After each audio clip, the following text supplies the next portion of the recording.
पर royal palace के level 2 में कोलोसियम के सभी कॉम्पिटिटर्स यहाँ पर पहुंच चुके हैं और डोंकी फैमिली के सभी मेंबर्स इनके साथ फाइट करने के लिए तैयार हो जाते हैं। पर तभी यहाँ की जमीन कांपने लगती है और चारों तरफ भूकंप की तरह झटके महसूस होने लगते हैं और लूफी यहाँ की जमीन को फाड़ते हुए यहाँ से बाहर निकलता है, जिसे देखकर सभी लोग हैरान हो जाते हैं। सिर्फ गार्प का पोता ही ऐसा कुछ कर सकता है। कीरोस लेवल 1 पर आ जाता है और उस टनल की तरफ आगे बढ़ने लगता है जिसके अंदर लूफी था और यहाँ पर लूफी लॉ से कहता है कि चलो ठीक है अब चलते हैं लॉ। और ये सारी चीजें देखकर जीत और अब्दुल्ला हैरान हो जाते हैं। अरे इसने तो सच में एक शॉर्टकट तैयार कर दिया, क्या बात है। हे, तुम दोनों मूसी का ख्याल रखना, ठीक है ना? All right, let's go. और लूफी अपने आर्म्स को स्ट्रेच करके ऊपर सरफेस पर आ जाता है। मिंगा, मेरा इंतजार करना। और यहाँ पर फुजीतोरा और साबू के बीच में अब भी लड़ाई चल रही होती है और इन दोनों के अटैक्स का इम्पैक्ट बहुत दूर तक नजर आता है और यहाँ पर रॉबिन और इन सभी पर एक्स टॉयज हमला कर रहे होते हैं। चिंता मत करो, मैं भी अपना बैरियर तैयार करता हूँ। अरे नहीं, मैं ऐसे तो अपनी उंगलियां क्रॉस नहीं कर सकता। जिसके बाद बार्टोलोमियो अपना खुराफाती दिमाग लगाने लगता है और बोलता है कि मैं वही चीज दोबारा से करने वाला हूँ जो कि मैंने कोलोसियम के अंदर किया था। और उसे ऐसा करते हुए देखकर सभी लोग यहाँ से भागने लगते हैं और रॉयल पैलेस के लेवल 4 पर हम बेलिमी को देखते हैं जो कि फ्लावर फील्ड में मौजूद होता है और पैलेस की तरफ आगे बढ़ने लगता है और पैलेस के अंदर डोफ्लामिंगो और ये बाकी सभी लोग। डियामांटे ट्रबल, क्या तुम्हें वो दिन याद है जब हम लॉस से पहली बार मिले थे? हाँ जी सर, तब वो एक सरफिरा था।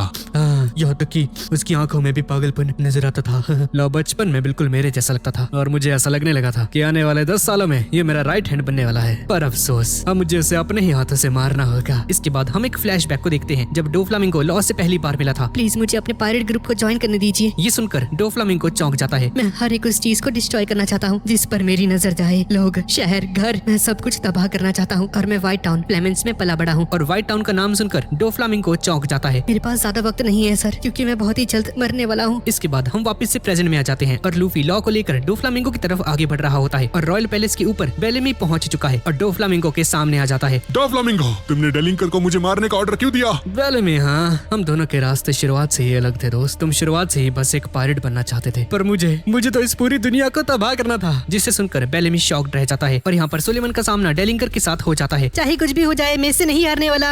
जिसके बाद सुलेमान इस पर हमला करने के लिए आगे बढ़ता है पर डेलिंकर अपने सींग का यूज करके इस पर काउंटर अटैक कर देता है, जिसकी वजह से सुलेमान यहीं पर नॉकआउट हो जाता है और मैदान में बाकी के टॉप एग्जीक्यूटिव्स की एंट्री भी हो जाती है। और यहाँ पर डॉन चिनजाओ सबसे पहले 3rd लेवल पर पहुंचने की कोशिश कर रहा होता है और इसी दौरान इसका हाथ उस जगह पर पड़ जाता है जहाँ पर ग्लैडियस ने अपने डेविल फ्रूट की ताकत को यूज किया होता है, जिसकी वजह से यहाँ पर बहुत बड़े धमाके हो जाते हैं। और इसी दौरान बू का सामना मैच वॉइस के साथ हो जाता है और एक सिंगल अटैक से ही बू की हालत खराब हो जाती है और लाओ जी, बेबी 5 ये दोनों मिलकर बाकी सभी की हालत भी खराब कर देते हैं। और यहाँ पर ड्रेस रोजा की सड़कों पर एक आदमी ऑलमोस्ट अपनी फैमिली को ही मारने वाला होता है क्योंकि डोफ्लामिंगो की पपेट टेक्निक की चपेट में आ जाता है। पर आम सिटीजन्स यहाँ पर आकर इसे रोक लेते हैं और जिन सभी पर पपेट टेक्निक का यूज किया गया है उन सभी को बांध दिया जाता है। और यहाँ पर किंग रिकू ये सब कुछ देखकर कहता है, डोफ्लामिंगो, क्या तुम 10 साल पहले की गई उस ट्रेजेडी को दोबारा दोहराना चाहते हो क्या? जब तक हमारा कैप्टन है वो ऐसा कुछ नहीं कर सकता है। और ड्रेस रोजा के सभी सिटीजन्स किंग रिकू और उसब को पकड़ने के लिए यहाँ पर आ रहे होते हैं और लोगों को अपनी तरफ बढ़ता हुआ देखकर उसब की हालत खराब हो जाती है। ये फट्टू एक नंबर का उसब। और यहाँ पर जंक यार्ड में जहाँ पर अभी किनेमोन है, इन सभी को यहाँ पर बहुत अजीब अजीब सी आवाजें सुनाई देने लगती हैं, जिसे सुनकर किनेमोन उस आवाज का पता लगाने की कोशिश करता है और उस आवाज का पता लगा लेता है और स्माइल फैक्ट्री के अंदर टुनटाटा किंगडम की पूरी टीम यहाँ पर पहुंच जाती है। जिसके बाद ये सभी लोग यहाँ पर मौजूद बाकी के टुनटाटा किंगडम के लोगों को एक मैसेज पहुंचाते हैं और इस फैक्ट्री के अंदर ये सभी टुनटाटा किंगडम के लोग उस मैसेज को पढ़ लेते हैं और उस मैसेज में लिखा हुआ होता है कि हम सभी को बेवकूफ बनाया गया है और डोफ्लामिंगो ने हमारी प्रिंसेस मैंचरी के बारे में भी झूठ कहा है, इसलिए अब तुम सभी को लड़ना होगा। जिसे देखकर इन सभी को बहुत ज्यादा गुस्सा आ जाता है और ये सभी लोग यहाँ पर मौजूद इन सोल्जर्स की हालत खराब कर देते हैं। और यहाँ पर रॉयल पैलेस के 2nd फ्लोर के ऊपर फाइनली यहाँ पर मौजूद सभी फाइटर्स इस बात को एक्सेप्ट कर लेते हैं कि ये लोग अकेले कभी भी डोफ्लामिंगो को नहीं हरा सकते हैं क्योंकि यहाँ के फैमिली के एग्जीक्यूटिव्स ने ही इनकी हालत खराब कर दी है। तभी लूफी भी यहाँ पर आ जाता है, जिसे देखकर यहाँ पर मौजूद सभी लोग ये समझ जाते हैं ये काम सिर्फ लूफी ही कर सकता है। और कैवेंडिश लूफी को राइड देता है, जल्दी से ऊपर चढ़ जाओ स्ट्रॉ हैट। सच में यार मस्त है यार बंदा। कैवेंडिश, मैं तुम्हारे लिए रास्ते को क्लियर करूंगा और तुम जाकर हमारे दुश्मन की बैंड बजा देना। और इसी दौरान नोटिस करता है कि कीरोस भी इसके पीछे आकर बैठ चुका है, जिसे देखकर कैवेंडिश भड़क जाता है। मैं लूफी लैंड के द्वारा बनाए गए रास्ते को ही फॉलो करते हुए यहाँ पर आया हूँ। भाई तुम अचानक से कहाँ पर गायब हो गए थे? यहाँ पर कुछ ऐसा है जिससे मैं डोफ्लामिंगो को मारने से पहले करना चाहता हूँ, कोई ऐसा जिससे मैं अपने हाथों से मारना चाहता हूँ। और कोलोसियम के सभी फाइटर्स मिलकर बहुत ही अच्छी तरह से लड़ रहे होते हैं और लूफी के सामने आने वाले सभी एनिमीज को ढेर करते जाते हैं और इन सभी को देखकर लूफी भी हैरान हो जाता है। ये क्या भाई, ये सब तुम क्यों कर रहे हो? हम लोग चाहे जितनी मर्जी कोशिश कर ले पर हम में से कोई भी टॉप पर नहीं पहुँच सकता है। मुझे डागमा पर तो भरोसा नहीं है, पर मुझे इसका प्लान पसंद आया। ये सब कुछ हम पर छोड़ दो और और यहाँ से आगे बढ़ो।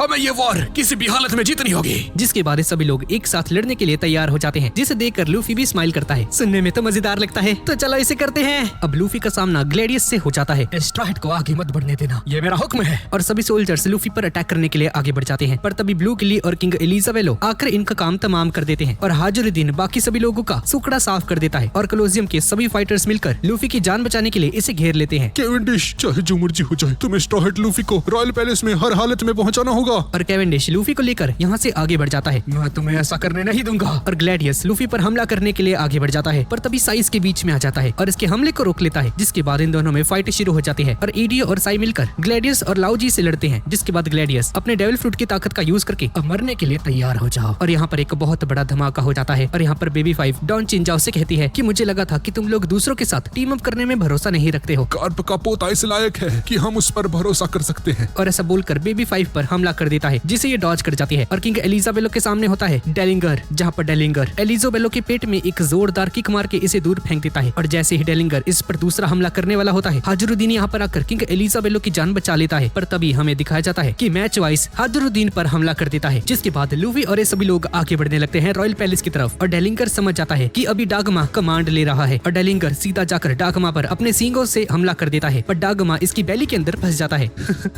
स्ट्रॉ हैट, तुम्हें आगे बढ़ना होगा। और थर्ड लेवल पर मौजूद सभी लोग लूफी और कैवेंडिश पर हमला करना शुरू कर देते हैं, पर इन सभी को डॉज करके आगे बढ़ते जाते हैं। जिसके बाद कैवेंडिश अपनी स्वॉर्ड को बाहर निकाल के एक जबरदस्त हमला कर देता है, जिसकी वजह से यहाँ पर एक रास्ता बन जाता है। और लूफी कीरोस के कंधे के ऊपर बैठकर सभी सोल्जर्स पर हमला कर देता है और ये सभी लोग नीचे गिर जाते हैं। और जंक यार्ड में किनेमॉन उस जगह का पता लगा लेता है जहाँ से आवाज आ रही होती है। और जैसे ही किनेमॉन यहाँ से उस पत्थर जैसी दिखने वाली चीज को हटाता है, तो देखता है कि अंधेरे में कोई बैठ रखा है, जिसे देखकर किनेमॉन रोने लगता है कांजीरो, और कांजीरो को गले से लगा लेता है। मुझे खुशी है कि तुम बिल्कुल सही सलामत हो। और हम कांजीरो को देखते हैं। ये क्या भाई जो कर्जा, अबे ये क्या है? ये वानो किंगडम का एक सैमुराई है जिसका नाम है इवनिंग शावर कांजीरो। यहाँ की सिचुएशन को खराब देखकर मैंने खुद को इस दीवार के अंदर कैद कर दिया था। वैसे किनेमॉन, मुझे यकीन नहीं होता कि तुम वापस आए। तुम्हारे जाने के बाद यहाँ पर बहुत कुछ हुआ था कांजीरो, फिलहाल मैं तुम्हें ये सब कुछ नहीं समझा सकता हूँ। जिसके बाद ये दोनों यहाँ से जाने का फैसला लेते हैं और कांजीरो अपने डेविल फ्रूट की ताकत का यूज करता है और यहाँ पर एक बर्ड को ड्रॉ कर देता है। और इसके डेविल फ्रूट की ताकत की वजह से ये बर्ड पेंटिंग से रियल लाइफ में बाहर आ जाती है। ये देखकर सभी लोग हैरान हो जाते हैं, पर नोटिस करते हैं कि इसकी ड्राइंग बहुत ही ज्यादा घटिया है। और किनेमॉन और कांजीरो उस अधमरी चिड़िया के ऊपर बैठकर यहाँ से जाने लगते हैं। और कांजीरो यहाँ पर मौजूद सभी लोगों के लिए सीढ़ियां बना देता है। और यहाँ पर कैवेंडिश लूफी को बताता है कि जब इसने डोफ्लामिंगो के भाषण को सुना था तो इसे सब कुछ समझ आ गया था। और ये गेम जिसका नाम बर्ड केज है, ये सब कुछ फेक है, क्योंकि जब उसके हथियारों की तस्करी यानी कि वेपन ट्रैफिकिंग और यहाँ के सभी टॉयज का सीक्रेट बाहर आ गया, तो मुझे लगता है कि डोफ्लामिंगो नहीं चाहता था कि पूरी दुनिया को उसका ये सच पता चल जाए। इसलिए उसने इस पूरे आइलैंड को ही बर्ड केज में कैद कर दिया। जिसका मतलब यही है कि फिलहाल ड्रेसरोसा एक आइसोलेटेड आइलैंड है जिसका बाकी की दुनिया से कोई कनेक्शन नहीं रह गया है। और यहाँ से जिंदा बाहर निकलने का सिर्फ एक ही रास्ता है, आगे बढ़ो और डोफ्लामिंगो को जान से मार दो। इस कंट्री में इतना सब कुछ हो रहा है, पर देखने से ऐसा लग रहा है कि डोफ्लामिंगो को इन सब से कोई फर्क नहीं पड़ता। वो तो ये सब एंजॉय कर रहा है और मैंने आज तक डोफ्लामिंगो जैसा चालाक इंसान नहीं दिखा है जो कि हमेशा सबसे एक कदम आगे रहता है। पर उससे एक गलती हो गई, उसने दुनिया भर के सबसे ज्यादा टफ वॉरियर्स को एक ही जगह पर बुला लिया और हम लोग अब उससे नहीं हारने वाले हैं। जिसके बाद लूफी और कैवेंडिश थर्ड लेवल पर पहुंच जाते हैं, जहाँ पर इनका सामना बड़े बड़े जाइंट टॉयज से हो जाता है। अरे भाई ये क्या है, इतनी बड़ी बड़ी गुड़िया। ये सारे टॉयज लूफी पर अटैक कर देते हैं, पर इनसे डॉज करते हुए आगे बढ़ने लगते हैं। इसके बाद हम जोरो और पीका को देखते हैं, जहाँ पर जोरो लगातार पीका पर काउंटर अटैक कर रहा होता है और बिना रोके इस पर हमले करता जाता है। आखिर तुम्हें सोच भी कैसे सकते हो कि तुम स्ट्रॉ हैट को मार सकते हो? साली तेरी तो रुक तू।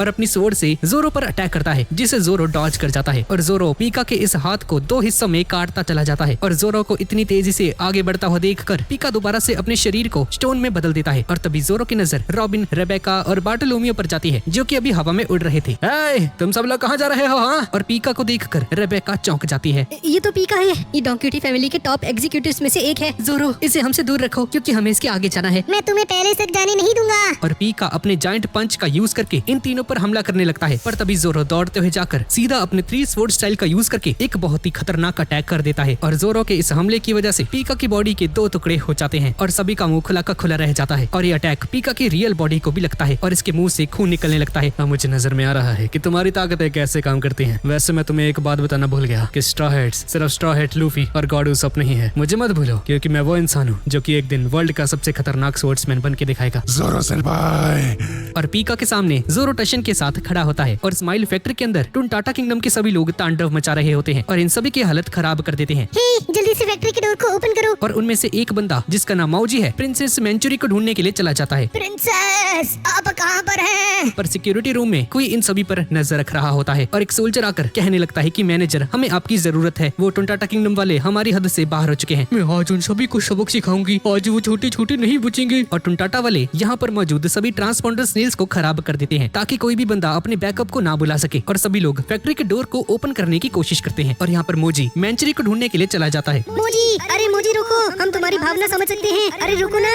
मैं जानता हूँ प्रिंसेस मैंचुरी अभी रो रही होंगी, वो मेरा नाम ले रही होंगी। और तभी ये लोग एक ऐसे रूम के पास पहुंच जाते हैं जहाँ पर बहुत सारे गार्ड्स होते हैं और जिसके ऊपर प्रिंसेस मैंचुरी का नाम लिखा होता है। पर जैसा कि आप सभी को पता है कि ये सभी लोग कितने ज्यादा डमडम हैं, ये लोग उस गेट पर लगे कीप आउट के मैसेज को पढ़कर रुक जाते हैं। अरे भाई क्या ये? पर मोजी जो कि इतनी ज्यादा स्पीड से आ रहा था, ये खुद को नहीं रोक पाता है अरे रुक नहीं सकता।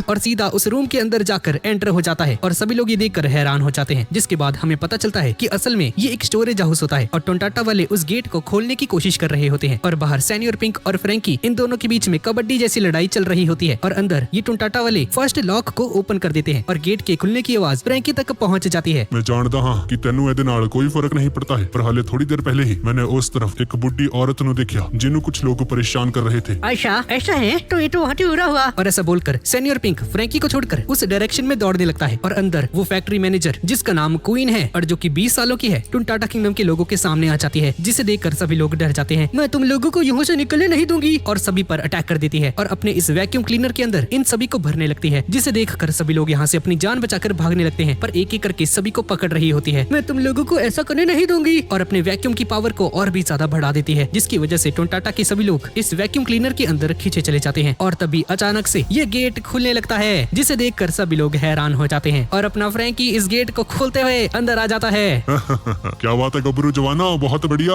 हुन सारा कुछ मेरे उत्ते छड़ दो। और इसी के साथ इस सीरीज का 87वां पार्ट यहीं पर खत्म हो जाता है। तो गाइज यही थी आज की वीडियो। तो गाइज आज की वीडियो आपको कैसी लगी नीचे कमेंट्स में मुझे जरूर बताना। और गाइज वन पीस के अलावा आप और कौन से एनिमे को देखना चाहते हो प्लीज नीचे कमेंट में मुझे जरूर बताना। और इस वीडियो का कमेंट टारगेट रखते हैं 15,000 कमेंट्स कर देना गाइज प्लीज यार। और अगर आपको वीडियो अच्छी लगी तो प्लीज इसे लाइक कर देना और अगर चैनल को अभी तक सब्सक्राइब नहीं किया है तो प्लीज कर देना। तो ठीक है गाइज, और मिलते हैं अगली वीडियो में।